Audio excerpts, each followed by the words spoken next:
হরে কৃষ্ণ। আগামী 24শে আগস্ট সোমবার পবিত্রা রোপণী একাদশী। যে একাদশীর ব্রত কথা শ্রবণ মাত্রই একজন ব্যক্তির সমস্ত পাপ ক্ষয় হয় এবং এই একাদশী পালনে একজন নিঃসন্তান ব্যক্তি সন্তান সুখ লাভ করতে পারেন। দাপর যুগের শুরুতে মাহিষ্মতি নগরে মহিজিৎ নামে একজন রাজা ছিলেন।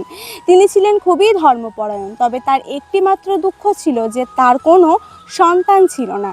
তো একদিন তিনি তার রাজসভায় তার সমস্ত প্রজাদের, ব্রাহ্মণেদের ডেকে বললেন যে আমি তো ধর্মপরায়ণভাবেই নিজের রাজত্ব সামলাচ্ছি, না আমি কখনো কারোর ওপর কোনো অন্যায় অত্যাচার করেছি, না তো কখনো কোনো অন্যায়কে আমি সহ্য করেছি, তো তবুও কেন আমি নিঃসন্তান, এই কারণ আপনারা অনুসন্ধান করে বার করুন।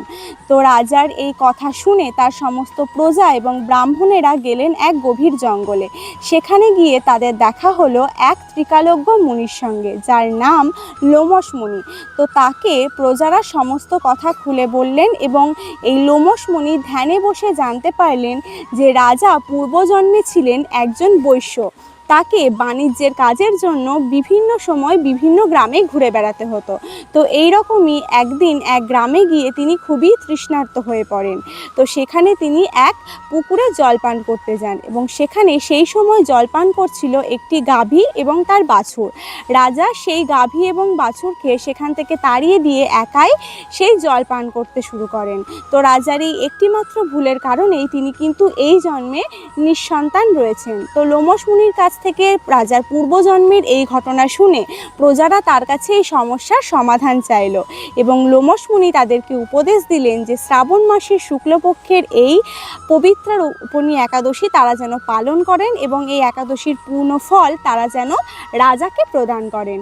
তো লোমশ মুনির এই উপদেশ শুনে সমস্ত প্রজারা, ব্রাহ্মণেরা ফিরে এলেন তাদের রাজত্বে এবং সেখানে এসে এই পবিত্র রোপণী একাদশী তারা নিষ্ঠা ভরে পালন করলেন এবং এই একাদশীর যে পূর্ণ ফল তারা সকলে মিলে রাজাকে সে পূর্ণ ফল দান করলেন। তো এই একাদশীর পূর্ণ ফলে কিন্তু খুব শীঘ্রই রাজা একটি পুত্র সন্তান লাভ করলো। তো বুঝতেই পারছো এই একাদশী কতটা বেশি ফলপ্রদায়িনী।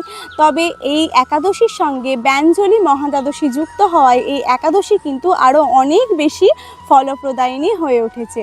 তবে ব্যঞ্জলি মহাদ্বাদশীর কারণে কিন্তু এই একাদশীর পালনের সময়সূচি থাকছে খুবই অল্প।